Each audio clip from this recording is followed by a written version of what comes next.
केंद्राचा निधी येतो तो वेगळा उद्याच्याला माझ्या बळीराजाच्या करता माझ्या नागाच्या पोशिंदा करता जसं या 2 दिवसामध्ये पाऊस खूप झाला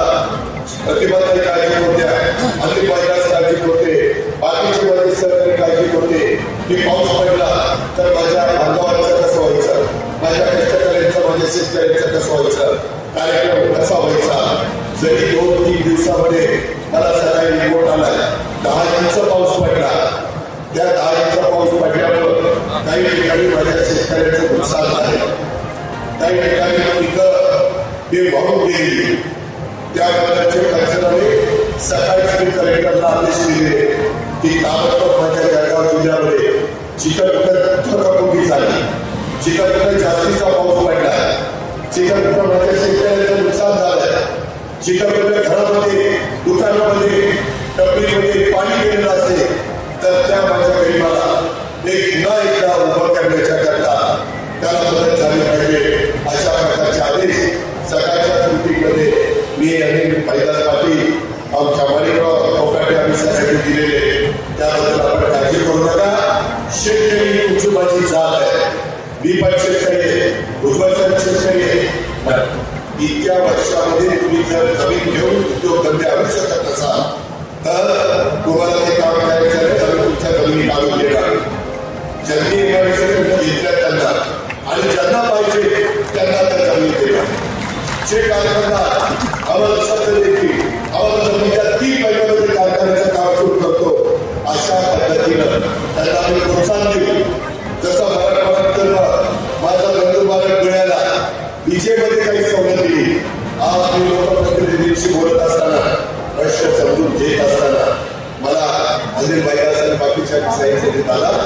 आमच्याही जळगावला विजेमध्ये काही सवलत दिली तर उद्योगधंदे यायला मदत होणार आहे बरोबर आहे जो आज लोक तिकडे यायला तयार नाही अशा ठिकाणी लोकांना आकर्षित करण्याच्या करता काही ना काही सवलती दिल्या गेल्या पाहिजे काही ना काही आकर्षण दाखवलं पाहिजे काही ना काही त्यांच्याकरता योजना दिली पाहिजे आणि अशा पद्धतीनं आम्ही पुढे जायचं ठरवलेलं आहे आज आदिवासी भागासाठी कृषी पिकाच्यासाठी कोकणासारखी वेगळी जी योजना आहे त्याच्याबद्दलचा उल्लेख करण्यात आला आदिवासी प्रकल्प कार्यालय जे आमच्या चोपडा आणि काही भागाच्या करता तिकडे आहे तसं आमच्या एरोड्रोला आदिवासीच्या वनजमिनीबाबतचे प्रश्न सोडवले आदिवासींना वनपट्टे मिळाले पाहिजे त्याच्यामध्ये मिळालेल्या सदर ठिकाणी राहतो त्यामुळे त्यांचा वनजमिनीवर अवलंबून असतो त्यामुळं वनपट्टे मिळण्याचा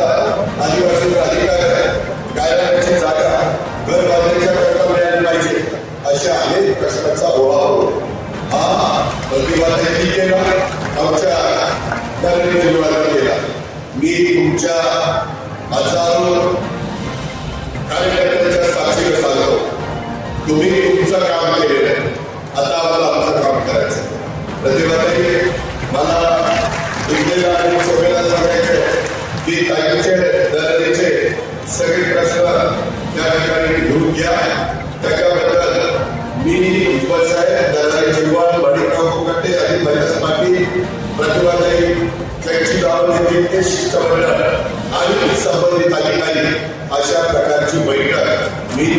या बैठक शेवटच्या आठवड्यात किंवा सप्टेंबरच्या पहिल्या आठवड्यात देणार आणि त्या बैठकीमध्ये मी माझ्या पद्धतीनं त्याचा विचार कोणी तिथं प्रश्न मांडला अधिकाऱ्यांना आणि मंत्र्यांच्या काय अडचण तिथल्या तिथं सोडवता तर तिथल्या तिथं सोडून निधीचा काही अडचण असेल तर तुमचा नागपूरचं अधिवेशन जे हिवाळी आहे त्यामध्ये सुद्धा आपण